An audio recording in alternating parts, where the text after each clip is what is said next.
Yung mga nandiyan po, pwede po tayong lumapit natin.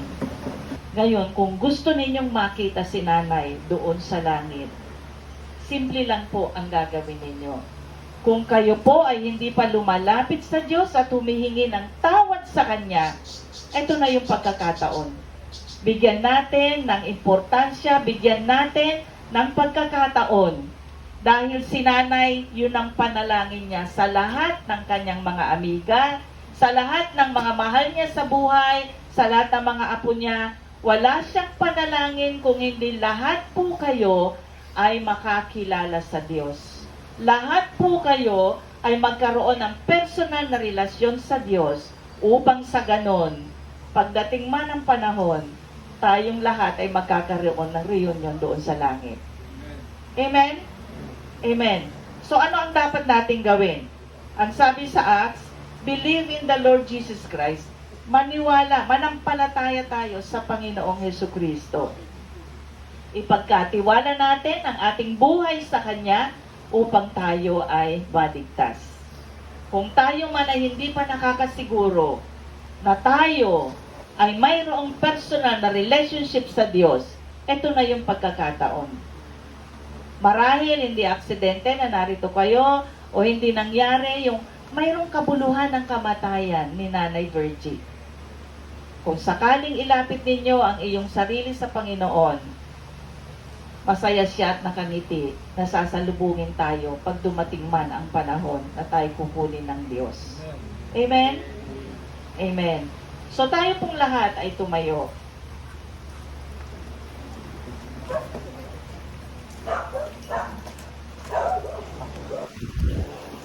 Okay, tayong lahat ay pumikit. Lahat po tayo ay pikit natin ang ating mga matangin. Kung sa oras na ito ay nararamdaman ninyo ang presensya ng banal na Espiritu sa buhay ninyo, ito na yung pagkakataon. Kinakatok kayo ng Panginoon para lumapit kayo sa Kanya, isuko nyo ang inyong buhay sa Diyos at humingi kayo ng tawad.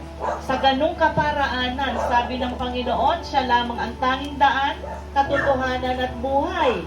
Ang sino man na lumapit sa Panginoong Hesus ay makatitiyak ng buhay na walang hanggan.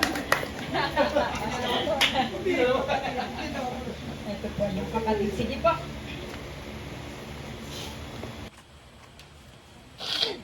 Dahil kahit paano, sa tulong ng puso namin, yung mga pangarap niya, natupad kahit paano. Kasi, alam ko naman, nasa kanya na siya, nakaigad na siya. Tama naman si Sister Arlene. Lahat tayo mamamatay, una-unahan lang yan. Ganoon na lang po. Magpapasalamat na lang po ako ng maraming salamat, Panginoon, na sa pamamagitan ng kapatid ko, natupad ng mama ko yung mga pangarap niya. Makasakay ng eroplano. Dati nga, sabi niya kahit barko na lang. Pero hindi. Ilang beses pa siyang nakasakay ng eroplano. Maraming salamat, Panginoon, na tinupad mo yung mga bagay na ginusto niya nung araw. Ganun, at binigyan niyo po kami ng mabuting ina at mabuting magulang. At kami pong mga magkakapatid, hindi po sa pagmamalaki, pero lahat po kami nagmamahalan. Wala pong bad sa amin.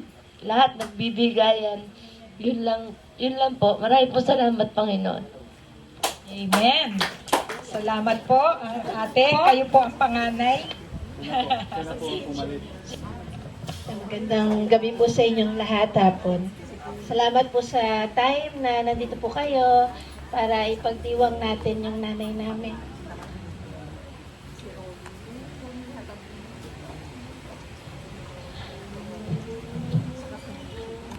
Araw-araw pag bumababa ako ngayon, good morning ma, maligtad na no? Dati kasi sa GC, kahit na magkatabi kayo matulog, yung GC namin mga magkakapatid, ang title po ng GC namin, mga anak ko eh. Lagi niya sinasabi, good morning. So, nauuna pa siyang mag-GC sa amin kasi magkakalayo din naman kami, magkakapatid. Nagpapasalamat ako sa Diyos na nagkaroon kami ng pagkakataon na magawa yung best namin. nagpapasalamat kami kasi buo sa loob namin na God, salamat kasi ang pakiramdam namin, hindi kami nagkulang. Naibigay namin kay Mama yung best na life na we could give. Kasi po, ako po yung bunso, 46 na po ako ngayon. Yung panganay po namin na namatay nung February, 60 plus. And yung mga kwento nila Mama, parang ano na lang ako tawag sa akin latak.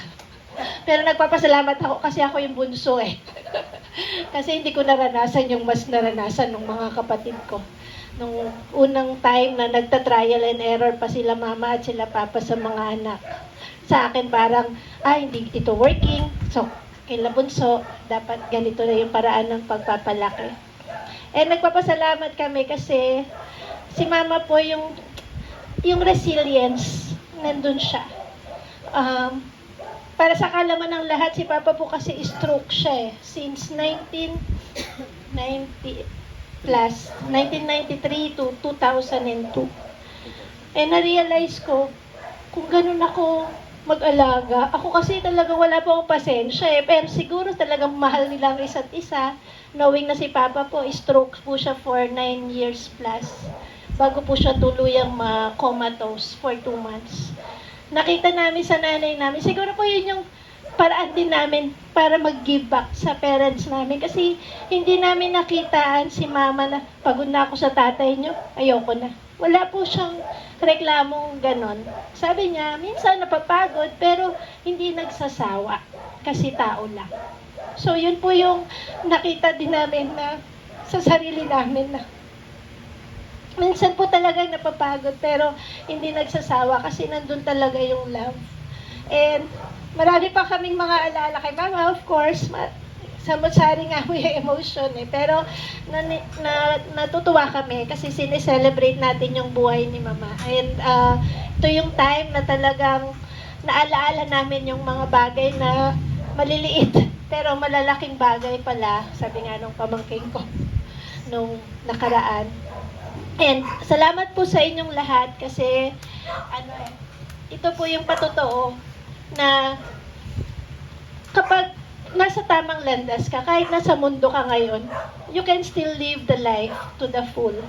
Na alam natin mahirap po yung buhay talaga sa mundo pero meron pa rin tamang daan na nandito tayo sa mundo and mabubuhay pa rin natin yun. May sasabuhay pa rin natin yun kahit na medyo hirap, pero may paglalaban natin yung tamang paraan. Nakita ko rin po yung sa nanay ko kasi actually nabuksan ko po yung phone niya kasi 1 week ago po na hospital si Mama. So before that, mga 2 weeks ago hindi na po siya nagbubukas ng phone Ang dami niyang kausap. Yung mga simpleng, kumusta ka na, mga ganun po yung mga messages ng nanay ko Na-type pa kong mag-reply, kaya lang baka matakot sila. Nagre-reply si Mami, bakit siya nagre-reply?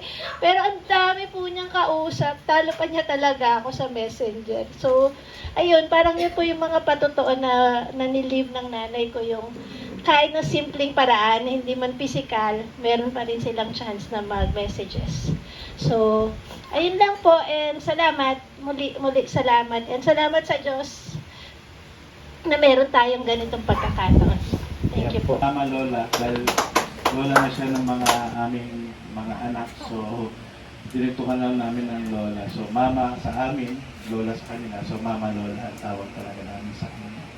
So, yun nga po, ang isang patotoo ko lang po talaga yung yung nangyari pa, way back na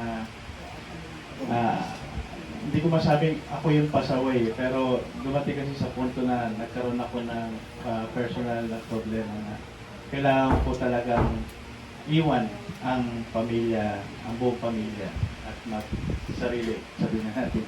So maaga ako nagkapamilya, so talagang nung una, talagang hindi rin naman ako hindi ako agad nagalit sa akin si Mama, pero hindi ako napatawad, pero nandun kasi yung ano niya na kaya mo na ba ganyan, so ganun. Pero nakita ko sa kanya yung pagmamahal niya nandun pa rin na kahit malayo ka, na ikaw pa rin talaga yung hinahanap niya, ikaw pa rin talaga yung lalapitan niya, at ikaw pa rin talaga Sabi nga, wala nang dumaan na pagpapatawad eh. Pero sa isang banda, sabi ko, doon ko naramdaman na talaga si mama, kakaiba talaga kumagmahal. Ibang pagmamahal na pinakita niya sa amin. Sabi ko, yung pamilya kasi namin, anim kami magkakapatid, so namaalam na yung panganay namin, so lima na lang kami. Pero doon sa anim kasi na yon, iba yung naging buhay ng tatlong panganay. So, tinatawag namin silang tatlong panganay, saka tatlong bunso, which is yung sinundan ko yung isa, at kami na yung doon yung magkasunod. So, iba na yung naging trato sa amin ng aming magulang na siya. Sabi nga ni Lolo kanina na good thing na hindi na namin naranasan yung naranasan nila yung tatlong panganay. Kaya talagang iba talaga yung naranasan namin kung paano siya magmahal sa amin, kung paano niya kami alagaan. So, syempre, katulong na rin yung mga ate kuya namin sa pagpapalaki sa amin. Ganun pa man talagang bilang magulang talaga kahit wala na kami. Sabi nga na naranasan namin na kami yung kakain kahit hindi na sila kumain. Dumating kami sa punto na yun na mag-deal sa asin, literal po na talagang asin na po yung ulam. Pero yung ganun pa man talagang lahat yung inuuna niya kami, nandun yung pagmamahal na inuuna niya kami bilang mga anak bago sila para kumbaga kapakanan muna namin bago ang kapakanan nila. So doon pa lang talagang iba-ibang magmahal na sabi nga namin grabe yung sakripisyong ginawa nila sa amin. Kaya tama lang na ibalik sa kanya lahat ng nararapat na yun nga, nagbigay na daan na si Muso yung nagbigay ng kakayahan upang lahat ng hindi niya naranasan noon ay maranasan niya ngayon. Kaya salamat talaga sa Panginoon sa pagkakataong ito dahil nandiyan na rin lang ang nanay pero alam ko na she had lived her life to the fullest. Talaga yun lang dahil na rin sa Lord talaga naman na tinataas talaga namin na siya yung naging nanay namin.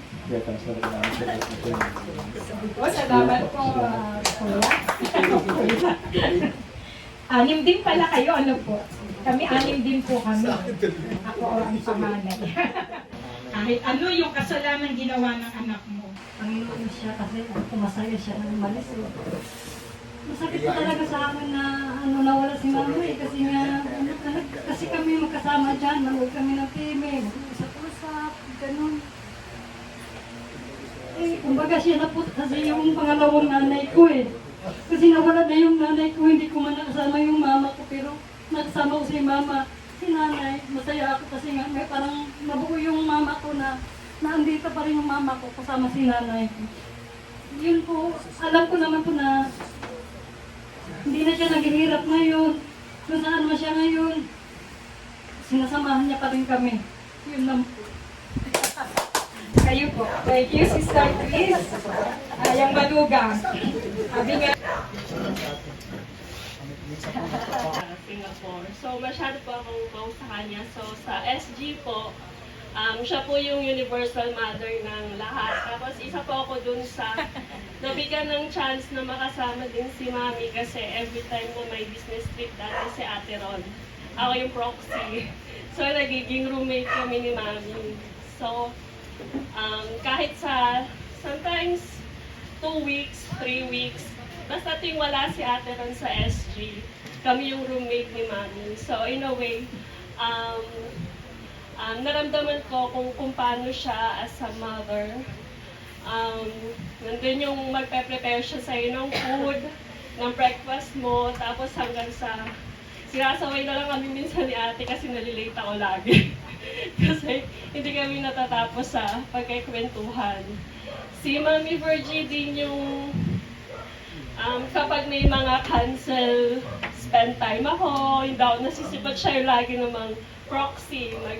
Pupunta kami sa yung nearby lang, kunyari, dyan sa Malaysia, yung bus lang, tapos inaalaw.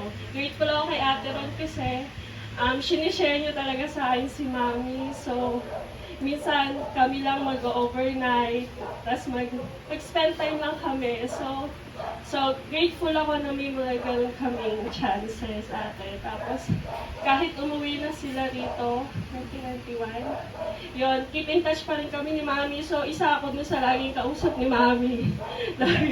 Pag nasa work ako, lagi siyang mag-message, ayon, anak, kumain ka na. Yung mga gano'n na talagang, hindi talaga nawala. So, pag sinabi talagang, Mami Virgie, talagang, napaka-loving mom, loving person, and grateful ako sa tagal ko sa SG, yun din yung tagal na may relationship kami, mother and daughter, kahit hindi talaga by blood, ramdam mo yung pagmamahal niya. Even yung last Sunday na nalaman ko, nakakalabas na pala ulit niya sa hospital. So, kapag nag-usap kasi kami, it's like, oh mami, balita ko, nag-staycation ka na naman. So, sa hospital yun. So, yun nga, sabi ko nga, antayin niya ako. Kasi ngayon lang ako dumating sa Manila, pero yun nga. But yun, happy ako kasi alam ko yung deep ng love niya kay God. So, yun na lang yung yung knowing na masaya na rin siya ngayon, no more pain. So, happy na din in a way. And yun nga yung sinabi na she really lived her life to the fullest. Lahat ng travels niya. Natutuwa lang ako balikan kung paano talaga din naparamdam ng mga anak niya sa kanya yung mabuhay talaga ng to the fullest. Tapos yun, so salamat ate. Thank you, sis, na kahit hindi ka tunay na anak, pero nakita mo yung pagmamahal ni Mami Virgie. Meron pa ba? Sis, sige pa. Good afternoon po. Susundan ko lang yung sinabi ng aking ex-boyfriend. Kami po yung kami yung maagang nag-asawa. So, hindi po kami, hindi na plano, naging maaga. So, hindi naging maganda yung simula namin ni Mama. Pero eventually, sabi ko nga kay Bear lately, nung nagkakasakit ako, sabi ko, pambira yung mama mo, nakaka-text yung nanay ko, hindi. Sabi ko, buti pa yung nanay mo. Nakakumusta ako kahit wala akong sakit. May ganun po akong hinayin kay Bear. Kasi sabi ko, mas naramdaman ko yung pagiging nanay niya. Pagiging nanay. Kasi po, nung nagsisimula kami at lalo na nagsisimula ako ng magtrabaho. Kasi po, nag-aral po, third year po ako nung magkaroon kami ng first baby. 2 years na pong inalagaan yung pinakamabait kong anak. Kahit po nag-aaway silang maglola, kasi medyo nga po, taga-Pangasinan nga po si Mama, yung pong anak ko medyo maarte. Lagi sila susumbong sa akin, yung anak mo, napakamaldita. Nagbibilang lang ako, kinokorek pa ako. May mga ganun po silang masasayang memory kagabi na pinag-uusapan namin. Magkasundo sila dalawa kasi nga po, nung daw pong ilabas siyang babaeng yan, siya lang daw po ang bukod tanging kamukhang-kamukha ng mama lola niya nung lumabas. Nagkasundo po sila, 2 taon po silang magkasama tuwing umaga, maghapon magdamag kasi nga po nag-aaral po ako, lalo na pag nagsusuki ako sa hospital. Nung nagtrabaho po ako, isa si Mama din po yung umuwi na Laguna para magbantay sa kanila pagka wala po kami kasama sa bahay. Ganun po siya ka-supportive. Sabi ko nga kay Bern, yun yung hindi ko naranasan sa nanay ko. Buti na lamang po, may nanay siya na pwede ko rin maging nanay. Isa po sa mga tinuturo niya sa akin, kasi po hindi po ako marunong mag-ayos. Sabi niya sa akin, mag-lotion ka mula ulo hanggang paa para hindi kayo wala ng asawa mo, para maganda yung balat mo. May ganun siya. Sabi, bili na ako lipstick. Bili kang pulbos, bili kang ganito. Pag meron ka ng sweldo, bumili ka ng ganito. Magpaganda ka para hindi kayo wala ng asawa mo. Mga biroan po namin. Pero kinukuha ko po yun yung mga ganon para kasi to improve din myself. Kasi kung makikita niyo po, di ba po, sa lahat po nakakakilala kay mama, lagi po yan naka-lipstick, lagi po yan nakapulbo, si Balidosa po, si mama. So, kaya hindi po kasi ako tumitingin sa palay, pero yun, kanina, kagabi, sabi ko, ang ganda pa rin niya, kahit nakahiga na siya. Sabi ko, sana ako din. Sana paghiga ko, ganun din ako. Pero yun, madami. Salamat kasi po, nagkulang man ako biological for my, ng pagtingin for my biological na parents. Pero, the Lord gave me a good in-laws. Pati po si Papa, na binigyan ako ng, hindi man po ako ganun kabait, pero binigyan po ako napakabait na in-laws. Para po, kahit pa paano makuha ko din po daw yung kanilang kabaitan. Salamat sa Diyos kasi po, bago po siya, at least, nakasama namin siya. Kahit po kami po ay lagi magkakalayo, pero yun, sabi nga ni Tita Ron, bigla-bigla yun na yung magte-text, na kumusta ka na dyan? Yung mga apo ko, kumain ka na ba? Huwag ka magpapagutom. May ganun po siya, totoo po yun. And kasama po ako sa mga ite-text niya. Isa bigla-biglang magpa-pop up yun. Bakit may text si mama? Tsaka po mayroon po din mga pagkakataon, nagsusumbog din po ako. Yung anak mo, tigas ng ulo, ayaw minom ng gamot. Yung anak mo, tigas ng ulo, ayaw magpa-check up. May ganun din po yun. Di ko alam pinapagalitan niya. Pero what I'm trying to establish here is yung communication po na never, hindi po siya usual for in-laws to have. Ano po, yung communication na you can tell everything to her na minsan talagang sa nanay mo lang masasabi, pero kami po hindi. Minsan nagkukwentuhan po kami kahit walang kakwenta-kwenta. Kasi po, sabi nga po, kasi you're establishing relationship with her. Yun po, kahit pa ulit-ulit po. Although nung mga panahon na una hindi po maganda, pero nung naka-establish na kami, na nakita ko na yung goodness sa kanya at nakita na din niya yun. Na-appreciate na niya ako, di ko masabi yung goodness sa akin kasi baka hanggang ngayon wala pa. Pero na-appreciate na niya ako bilang ako. Ayan. Naka-establish kami ng relationship and yung communication namin na andun na medyo sabihin na natin to the next level kasi we can talk everything under the sun. Minsan nga po yung sikreto lang namin, hindi po alam ng mga apo, hindi rin po alam ng asawa ko. Pag nga po magtatanong sa asawa ko, ano nangyari kay Gato? Hindi ko alam. Kasi hindi ka chismoso. Kami nagchismisan kasi kami ni Mama kanina. May mga ganon po kami. So, salamat kasi na-enjoy ko po yung pamilya life ng mag-asawa at may bagong pamilya na hindi po kami we were not ruined by our in-laws. Instead, our in-laws were being so supportive with us. Salamat po kay Mama na hindi lamang po naging mabait, kung hindi naging talagang, sabi nga nila, wala na, kung bait at bait din lang, wala ka na po makikita. Kasi kahit po kung ano-ano na pinagagawa mo pag lumapit ka dyan, hindi po ata kayang mag-alit ni Mama. So, maraming salamat sa Diyos. At ang pinagpapasalamat po namin isa is alam namin, kampante kami, na makikita-kita kami dun sa taas pag dumating ang araw. Salamat po Diyos. Salamat po, sis. Kayo po pa. Pero, i-share ko lang po kung paano yung interaction po namin lagi ni Mama. Kasi, kada dadating po kami from Kalaguna, sa Tamtam, or nung nandito na si Mama, hindi po siya yung nakaupo lang nakaganyan. Hihintay lang siya ng mano, makuha niyo kami magmano. Hindi. Siya yung tipo ng tao na pag dumating ka, hi, nandiyan ka na, yun. Tapos, yun nga po, sinure na po nila Mama na may mga bigla-bigla siyang chat na especially po pagka, yung akin po, minsan magchat-chat po siya, especially pag per months na, pag nagsisimula na po magbilang yung balita na days before the Christmas po, minsan magchat-chat po siya sa akin, hi na, kumusta na dyan? Malapit na birthday natin na. Nagre-reply ako, opo ma, gabing kasi kat po ng birthday natin kasi binibilang na po ng balita. Kasi ano na po, base po sa balita, gantong grami na naman po ng araw.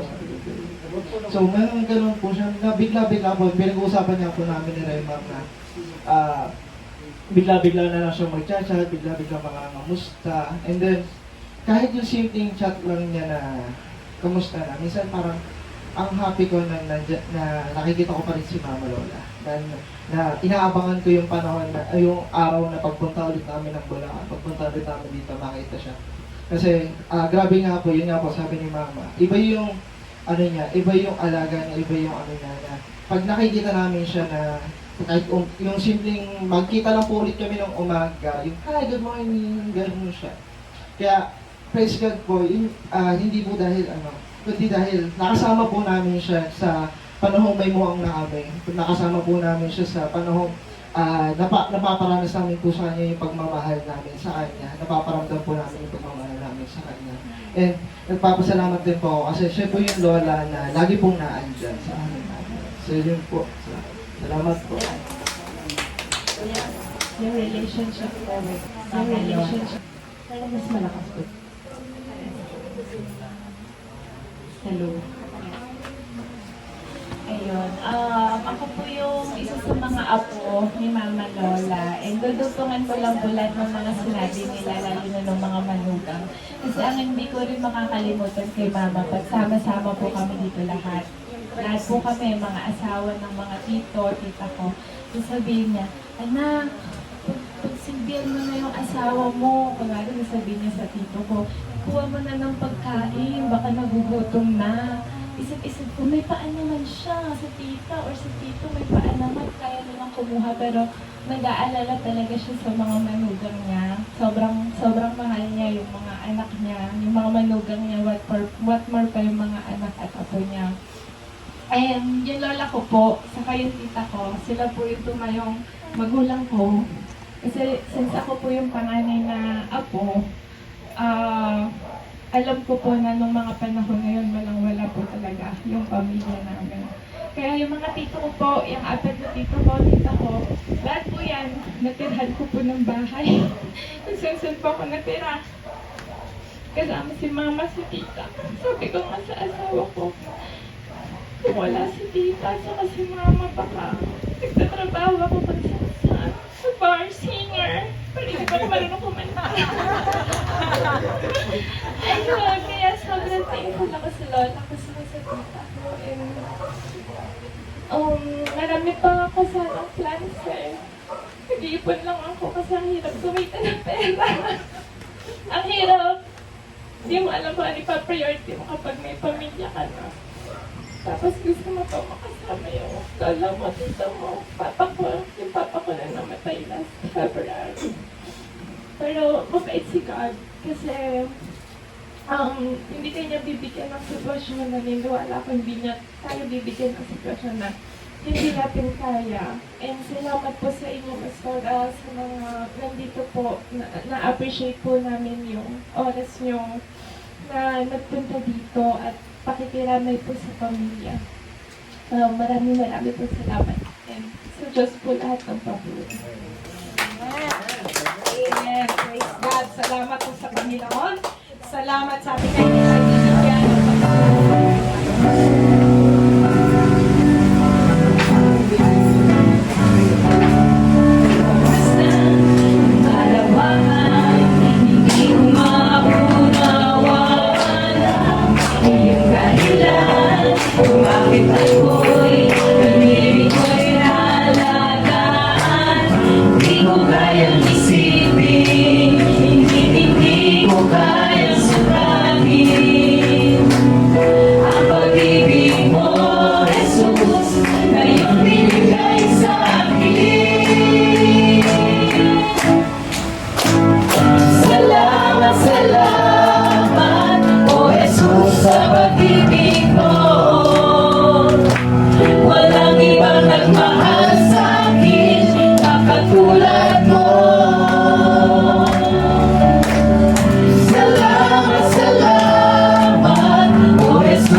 kalagayan, ganito sitwasyon medyo magaan pa para sa atin.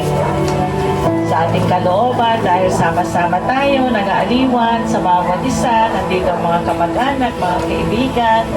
Pero asahan natin, pag dumarating yung time na tayo na lang mag-isa, makauwi sa kanya-kanyang tahanan, doon natin mararamdaman minsan ang bigat ng damdamin at sa pangungulila natin kay Nanay Lucy. Pero isang bagay lamang ang maaasahan natin. Sa banal na Espiritu ng Diyos at siya magbibigay sa atin ang kaaliwan. Lagi tayong magtiwala, lagi tayong bumigay sa Kanya ng lakas upang mapaglabanan natin anumang espiritu ng lungkot na mararamdaman natin sa ating mga tahanan. Okay, manalangin tayo. Dakilang Diyos, maraming salamat sa oras na ito. Salamat Lord sa legacy na iniwan ni Nanay Virgie. Salamat po dakilang Diyos. Hindi man niya napapakinggan ang mga pinagsasabi ngayon. Pero alam namin, Panginoon, alam niya ito noong siya pa ay namubuhay. Sapagkat Lord, kung ano yung itinanim, yun din ang aanihin. At nagtanim siya ng napakabuti at nagtanim siya ng pagmamahal sa kanyang mga anak.